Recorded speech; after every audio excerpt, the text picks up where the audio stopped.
legenda Pulau Pasifik dan Moai, di tengah luasnya Samudra Pasifik tersembunyi sebuah pulau terpencil yang dikenal sebagai Rapa Nui atau lebih dikenal dunia sebagai Pulau Paskah. Pulau ini tidak hanya dikelilingi oleh ombak biru dan langit tak bertepi, namun juga dihuni oleh ratusan patung batu raksasa bernama Moai yang berdiri diam menghadap kedalaman pulau seakan menjaga rahasia masa lalu yang agung. Dahulu kala, Rapa Nui adalah sebuah pulau hijau yang subur dengan hutan lebat, sungai jernih, dan tanah yang memberi hasil panen melimpah.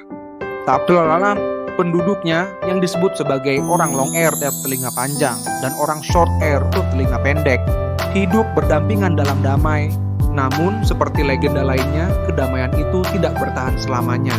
Dikisahkan bahwa nenek moyang pertama datang menumpangi perahu-perahu besar dari tanah jauh yang tenggelam bernama Hiva, yang dipercayai sebagai tanah leluhur mereka. Mereka dipimpin oleh Raja Hotumatua, seorang pemimpin bijaksana yang membawa serta 7 penjelajah untuk menemukan tanah baru setelah Hiva dilanda bencana besar. Setelah menempuh perjalanan panjang melintasi lautan luas, mereka tiba di sebuah pulau baru, Rapa Nui. Sebagai tanda syukur, Raja Hotumatua memerintahkan pembangunan patung-patung besar untuk menghormati roh leluhur mereka. Dari sinilah kelahiran Moai bermula. Patung-patung Moai diukir dengan penuh dedikasi dan spiritualitas. Mereka dipercaya menyimpan kekuatan mana, yaitu energi spiritual yang diwariskan dari nenek moyang. Setiap Moai dibuat untuk mewakili seorang kepala suku atau pemimpin yang telah meninggal agar mereka tetap melindungi dan memberkati keturunannya dari alam roh. Patung-patung ini tidak hanya simbol kekuatan, tetapi juga sebagai pengingat akan asal-usul dan nilai luhur bangsa Rapa Nui. Namun seiringnya waktu, perpecahan mulai terjadi. Persaingan kekuasaan antara dua kelompok, orang telinga panjang yang menjadi penguasa dan orang telinga pendek yang menjadi pekerja, menimbulkan iri hati dan kebencian.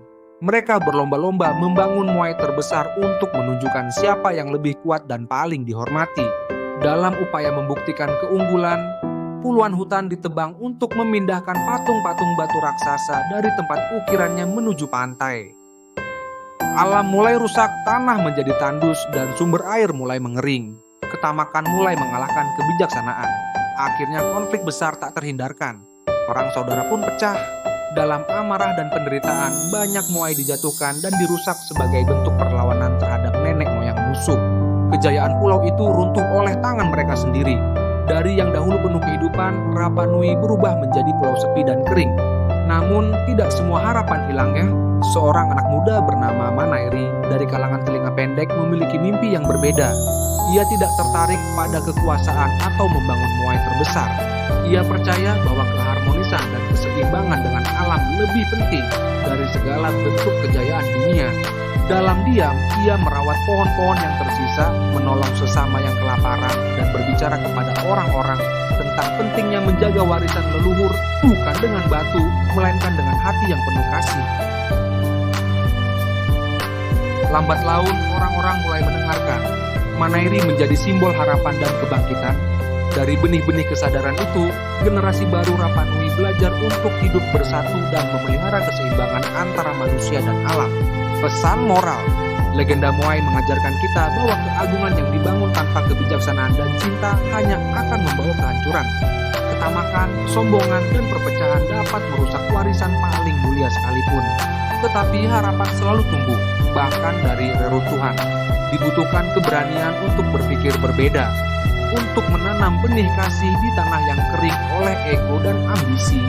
Jika suka mohon subscribe, jika ada cerita lain mohon tinggalkan komentar. Terima kasih.